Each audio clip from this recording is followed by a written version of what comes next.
And we talked about that in our recent workshop, Money Matters, about the difference between an abundance mindset and a scarcity mindset. And when you are living in scarcity, you only have the ability to see short term and what's right in front of you.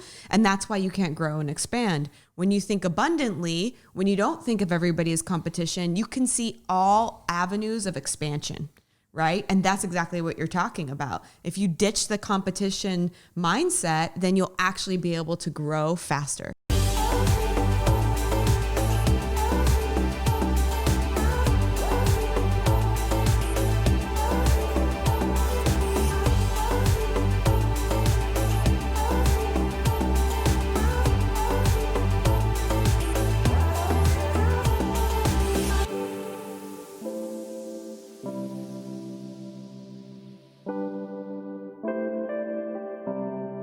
What's up, everybody?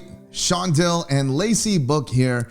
Welcome to another edition of the None of Your Business podcast. We're here not each and every week, but frequently. We are here each and every week. We're here each and every week. Well, we're here to help you to reach more people, make a greater impact, and create the lifestyle that you deserve. And today, I want to talk about leverage because we had a couple of weeks ago, we had an interview with Nick Sonnenberg from a company called Leverage. We're going to talk about a little bit different leverage, but they kind of go hand in hand because here's what happens is Nick's company, getleverage.com, if you want to check it out, called Leverage, is a company that helps you to leverage knowledge base, communication strategies, tools, tech stacks in order to get more efficiencies out of your life. But that's not the only type of leverage that there is. In business, and especially at this time, I think it's super important that people understand that leverage is all around us. Sure. But what I hear frequently is, I don't know how to leverage. People ask us all the time, how are you guys doing what you are doing? Well, the majority of what we do is based off of pretty much two things. One is relationships. I knew you were going to say that one. The second is leverage, but they go hand in hand. Right. In order to create leverage, you must have the relationship. I was going to say you must have the right people around you and that you're connected with in order to have any kind of leverage. Right. And so, but here's one of the other things is leverage sometimes has a negative definition, like I'm leveraging you, I'm using you. That's not what we're talking about. A third word that we identify with and that you'll hear a lot is collaboration. So leverage is more collaboration. I'm going to leverage your strengths and my strengths so that we both win. Now, I also heard a discussion. We did a workshop not too long ago where somebody said, well, you know, there's a lot of popular theories that say there is no such thing as a win-win, that somebody always loses. Right. Well, I disagree with that vehemently. And I know the context. The context was coming from like a hostage negotiation context. Right. I agree. Like when there's a standoff, you know. That's like a pick your poison kind of scenario. Probably no, or maybe if there was no real good outcome. A nuclear arms crisis, right? There's like, maybe where there's no win-win. But we're in business, of course. You can create win-win strategies all the time. And in relationships, just as an aside, we talk about that a lot in some of the seminars we do. We talk about no compromise. Right. I'm not going to compromise what I'm trying to do for you or for the business partner or for the, everybody can get out of what life they want. What they want, yeah. So I want to talk about a couple things that we can do to get leverage, not in the Nick Sonnenberg way. I mean, in your business way. So first of all, the whole thing starts with you having a strong understanding of the assets that you provide. What service or the assets that you have? What service do you provide?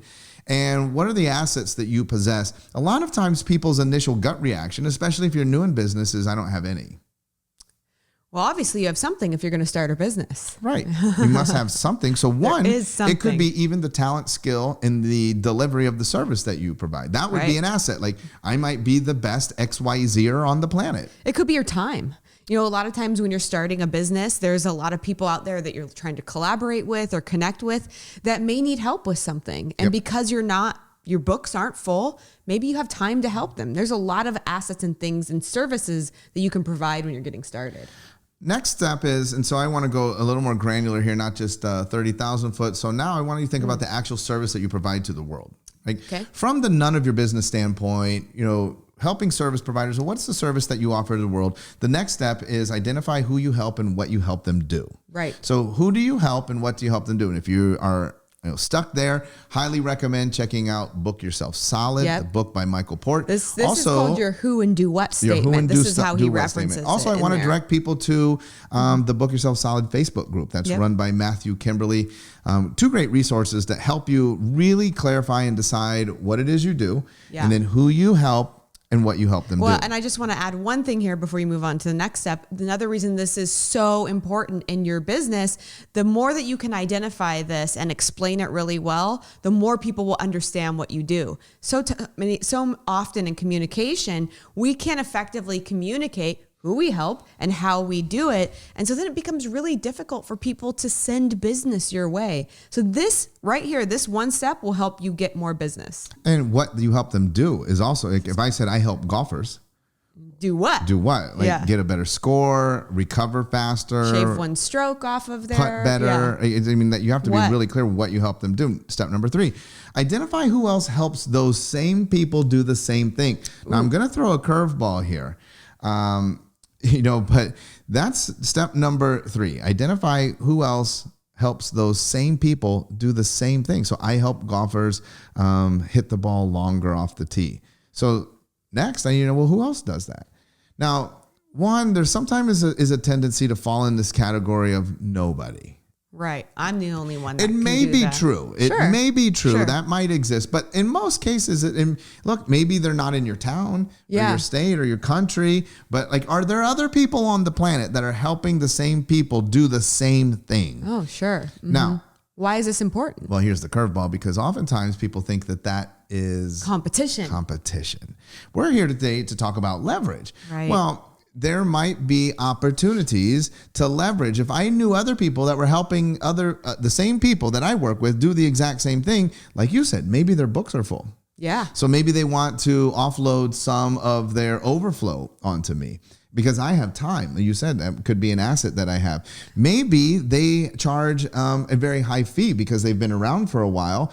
And, I might be an option for anybody who couldn't afford their services. Or maybe you're not even getting the results you would like with somebody that you're helping, and you have a place to send them to see if they can get different results. That builds your business too, referring out appropriately. Now, what if I'm like listening to this podcast and I'm like, well, I'm about to turn it off because I'm already doing very well. I got that email the other day. Well, Shawn, I have a boat and a car and a plane, and I hang out by the lake and drink Coors Light every Friday night. Well, good for you. High five. Well, then you don't need me. Maybe I can refer you to, boat people or lake people. That's so limiting. We always need coaching. We always need coaching, help, but this is what the person was saying to me. But here's the thing. So if you're in that, before you turn it off, before you go, don't go. If you're doing really well and you identify other people who are doing the same thing, that help the same people do the same thing as you. Maybe you could buy their business. Well, or maybe they would serve as your overflow. So I'm not only talking to startups here. Right. I'm talking about, look, I've got a 6-month wait to get in with me. Yeah. I do have another option if it's urgent for you to hit the ball longer off the tee.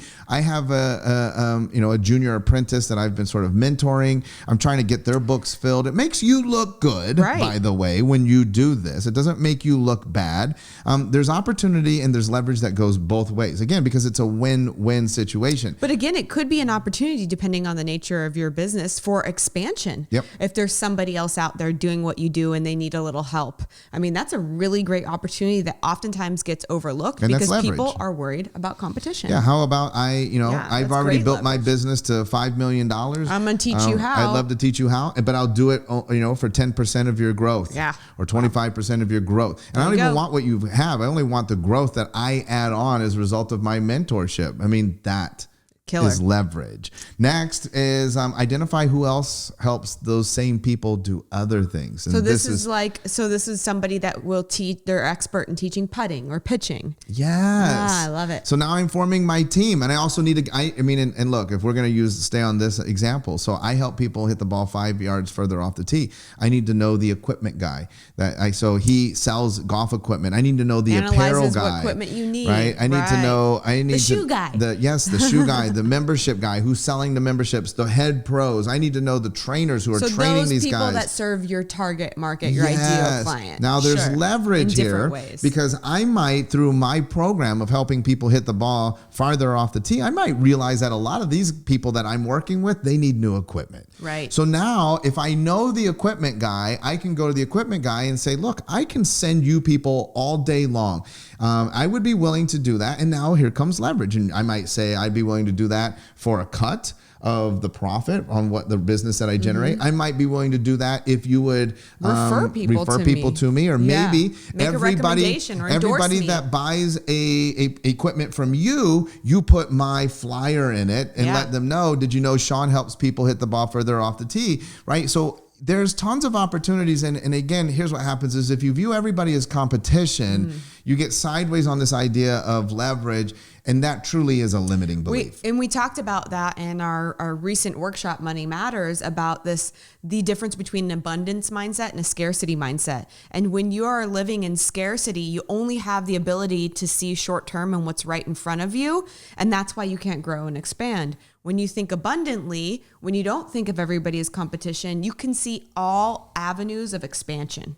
Right? And that's exactly what you're talking about. If you ditch the competition mindset, then you'll actually be able to grow faster. Yes, because it's not a limited supply of golfers. Well, and plenty. The golfers don't have a limited supply of money. Right. There's enough to go around to everybody that's in that industry. Yep. If everybody knew how to play, right? How to play along with each other. I mean, they need golf balls, they need, towels, they need, golf carts. It's everything. And then you start to figure this out. Next, number 5 is identify so write down how you create awareness about who you are and what you have to offer the world. So how are people getting to know that you help people hit the ball longer off the tee? Well, maybe you use email, social media. Maybe you've built a couple of free courses, some little teaser courses with a few tips on how to hit the ball longer off the tee. Maybe you do classes with all these the people that you've identified that this is but individual. I'm saying what you actually do. So I'm not brainstorming. I'm saying what the step number 5 is, what do you do? Oh, gotcha. So I send emails out and I have a social media group, or what I need. I want you to identify how do people know? How do you create brand awareness? I give every student 2 business cards. Whatever you do, I want you to write that down. And then number 6 is I want you to actually sit and think about how those other people, how they create awareness about what they do. Yep. So you're like, well, I mostly do like email blasts, but I noticed that Jim, who sells equipment, he mostly does trade shows. Right. Okay. And the idea isn't, I'm not saying, maybe you should do trade shows. This is just taking inventory. Take a look at it, right? I know who I help and what I help them do, right? And I know what I do and I know who I help and what I help them do. I know other people in my space that help the same people do the same thing. I know other people in my space that help the same people do other things. I now know how I market my services to those people. And now I've taken inventory of how everybody else markets their services to the same people. I see it. Does that make sense? Yeah, it makes sense. Step number 7, identify how you can then leverage your opportunities. So, Jay teaches this concept and he has a couple of his like cornerstone, Parthenon and these things but Jay Abraham, one of the things that I love is, and he doesn't talk about this that much, is your biggest question, concern, obstacle, or opportunity. This has become foundational in our consulting because, Eric Thomas in an interview, and if you have not yet secured your summer camp tickets and you want to see people like Jordan Belfort, Eric Thomas, and Lacey and myself, you guys need to get those at www.cometosummercamp.com. Eric Thomas on the None of Your Business podcast made a point of it's easy to find what you're looking for. Right. Like if you're not looking for it. But here's the thing. Opportunities to create leverage are everywhere, but most of you have just never thought about it.